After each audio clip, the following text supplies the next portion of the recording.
Good morning and welcome to Muscle Maintenance with InShape Fitness. I'm Coach Kim. It's Tuesday, April 7th, and we are continuing with the functional 5 that we created yesterday. That includes 3 exercises on your feet, bunny hops, a standing leg balance, one-legged balance, which is going to morph into a little bit of movement on one leg later, and a forward kick. And then on the floor, we're doing push-ups and side planks. So we're going to do the same 5 exercises today. We're going to do a little bit more doing and a little less thinking and talking. So let's get started with the postural systems check. Just take a couple of minutes, take a couple of deep breaths. Stand up really tall. And make sure that your head, your shoulders and your ears, that's the top of the plumb line. Your ears and your shoulders line up vertically. As you're thinking about the position of your spine, take a big deep breath in through your nose. Exhale through your mouth.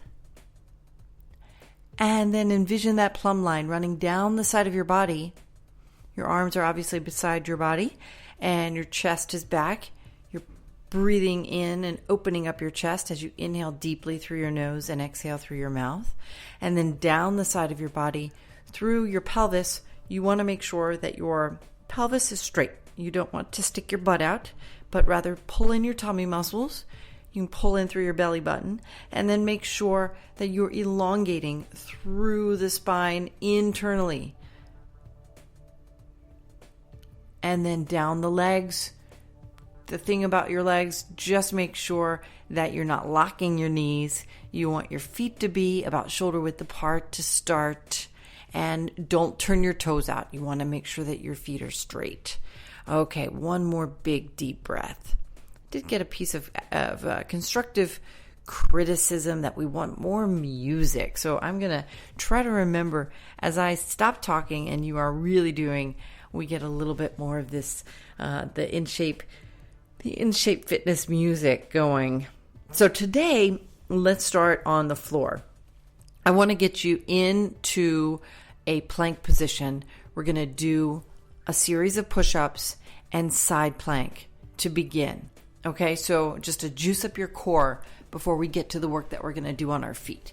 So go ahead and lower your body down to plank position or push-up position on your hands. And if you can't or have a hard time, as you did yesterday with your push-ups, that's okay. You can do them on your knees.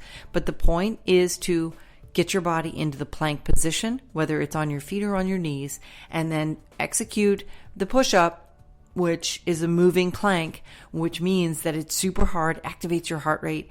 It works your entire upper body, including your back and your tummy muscles are engaged the whole time. So take a deep breath as you bend your elbows, lowering your body close to the floor, and then exhale as you push up. Remember, inhale as you lower down, exhale as you push back up. Let's go for 30 seconds, and your time starts now.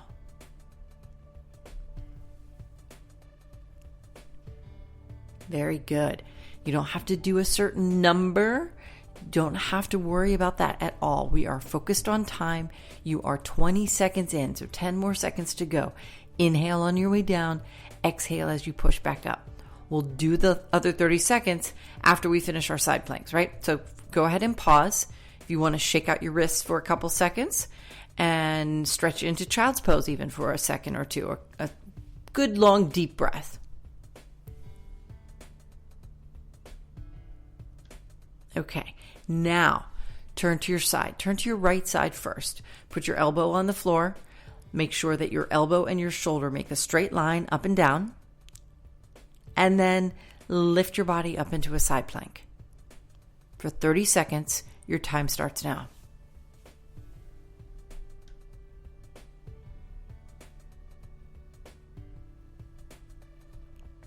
Breathe. You're almost halfway in there. If you're able to, now if you need to take a rest and come back into it, that's okay. But if you're able to lower the butt, lower the hips, and lift up for the last 5 seconds, nice and slow, deep breath down in, exhale up. Now turn back towards the floor. We're going to go ahead and finish that last 30-second push-up round before we do the left side plank. All right, so position your hands back on the floor. Remember, your hand position, this is important. You don't want to mash the heel of your hand into the floor. So make sure that you splay your fingers and make contact with the top part of your palm and your fingertips so that you can protect your wrist. Now, go ahead and get started again with those push-ups. Inhale on your way down. Exhale as you push back up. 30 seconds starts now. Breathe. You're doing great. You're halfway through. Last 15 seconds. I trick you. I'm not actually planning to trick you. Okay, 4, 3, 2, 1. Go right into that left side plank. So you turn to the left, plant your elbow on the floor.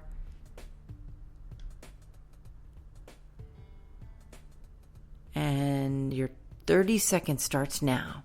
Lift those hips up. And remember, I'll give you the 15-second mark, but that's the point where if it's possible for you to move inside plank where you lower your hips and lift back up, it's that destabilization through the moving part. You're halfway through, by the way. The destabilization where you're lowering down and lifting back up, that adds that extra output and makes it a little more hard, a little difficult. 3, 2, and rest. Turn back towards the floor and just finish up with a couple of breaths in child's pose before we have you stand on up.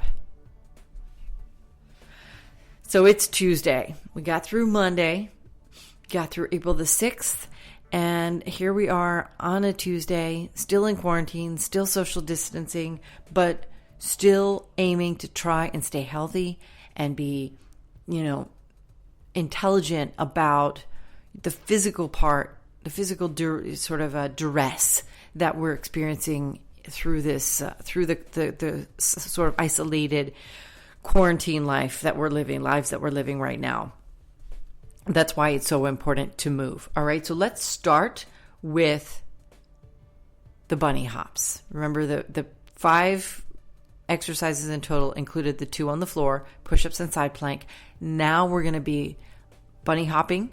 We're going to do some forward kicks, and we're going to do a balance on each of your legs. So go ahead and start bunny hopping for 30 seconds.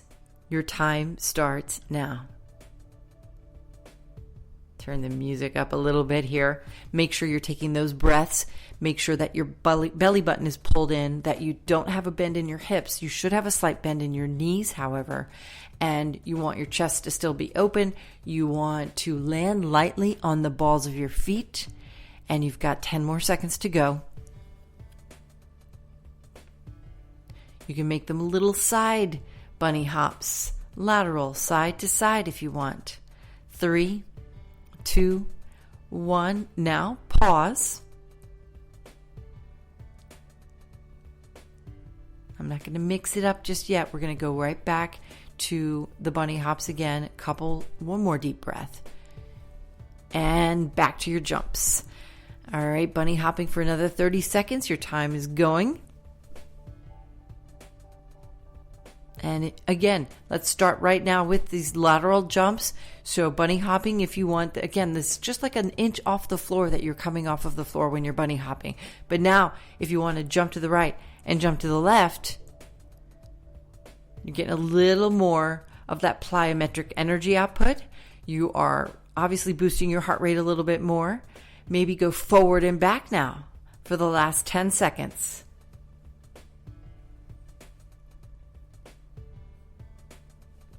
3, 2, and 1. Wonderful. Great job. So now your 1 minute of jumping, your heart rate is probably boosted a little bit. If you're fit, maybe it's still not boosted all that much, but we are going to do some forward kicks now. So let's get started with the right leg stable. Left leg is going to move first, right? So you're going to hold those hands up like you're protecting your face, like a kickboxer. And when your right foot is stable, remember your right foot doesn't turn out. Your right foot is straight. You lift up the left knee to hip level or above it. and then flex the left foot as you kick out. All right, go ahead and get started with 30 seconds of forward kicks with the left foot moving.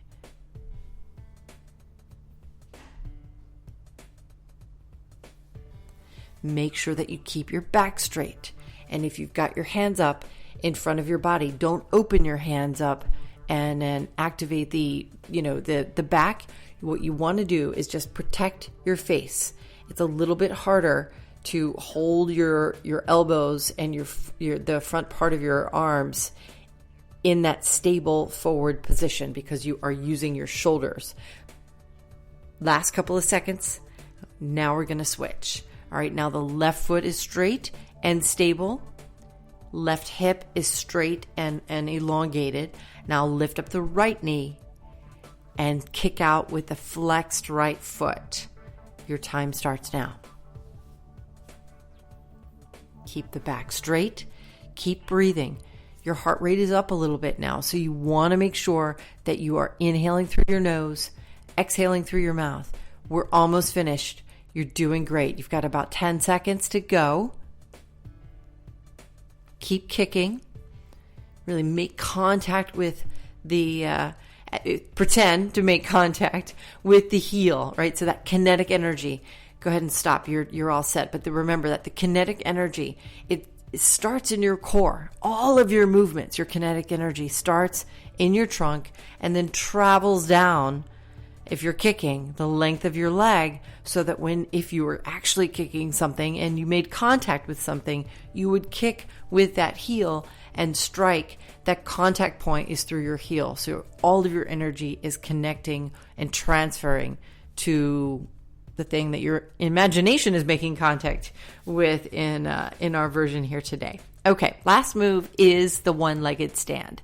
And this is a balance exercise meant to isometrically stimulate not just the moving muscles when you do things like kicking or jumping, but the muscles that have to stabilize the body, the small ancillary muscles that will contract, the small ones in your feet in particular as you're standing on one leg, and you'll start to feel the heat increase in your foot and in your shin as you proceed through a 30-second stand on each leg. All right. So right leg first, since you're probably right-handed. Left leg is going to just extend out to the side or back. Doesn't really matter. You can lift your knee up forward if you want, but just keep it in one spot. Your time starts now.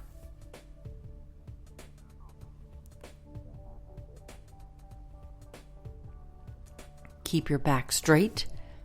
This is a mini postural systems check.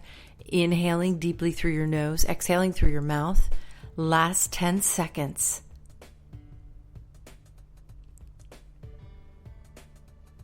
The trick is to stare at one spot on your floor and go ahead and put your left foot down. Great. All right, now we're going to switch. And remember, we do left foot maneuvers and right foot maneuvers independently of one another for a reason. And the reason has to do with the difference in strength between your left leg and your right leg. No person alive is equally strong on both sides of the body. Left-handed people tend to be stronger with their left legs, and right-handed people tend to be stronger on the right leg. So now we're going to focus on the left leg. Your left foot is straight. Your left knee is not locked, but you're going to squeeze your left quad like a tree trunk. And now lift up the right leg. I'm going to turn the music back up one last time here, and your time starts now.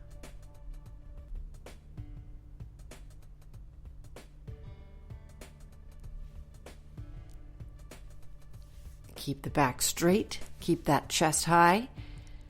If it's hard and you put your foot down, that's okay. Just don't panic. Lift gently back up. Go back to your held position, and you're into that last 5 seconds here. 4, 3, 2, and 1. Great job. Great job. Shake it out a little bit. half moon to stretch out the side of the body sometimes feels good after. Sometimes I finish on the floor and end up in child's pose. When I'm standing and I finish, I often end up just sort of orienting the trunk a little bit, stretching out the sides of the body in a half moon, a couple of torso twists, and you're on to the rest of your day. We will complete another functional 5 with these 5 moves tomorrow, Thursday, and Friday. We're going to increase the effort, the difficulty level, and we're going to start mixing it up a little bit, add some nuances to these individual moves and mix things up a little bit as we move forward so that you really get to the middle and end of your week with the greatest amount of energy that you need heading into your weekend. Have a great rest of the day, and please be safe. Please be smart. Adhere to the physical distance guidelines that have been provided for us, 6 feet between people, unless they live in your household.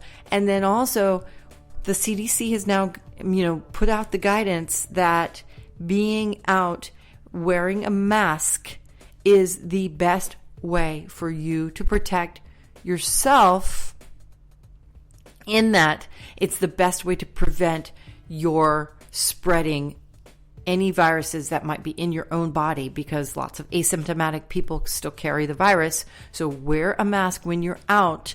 If you have to go to the grocery store, you have to go to the drugstore, whatever, and protect the people around you, and that in turn will protect you. All right, have a great day.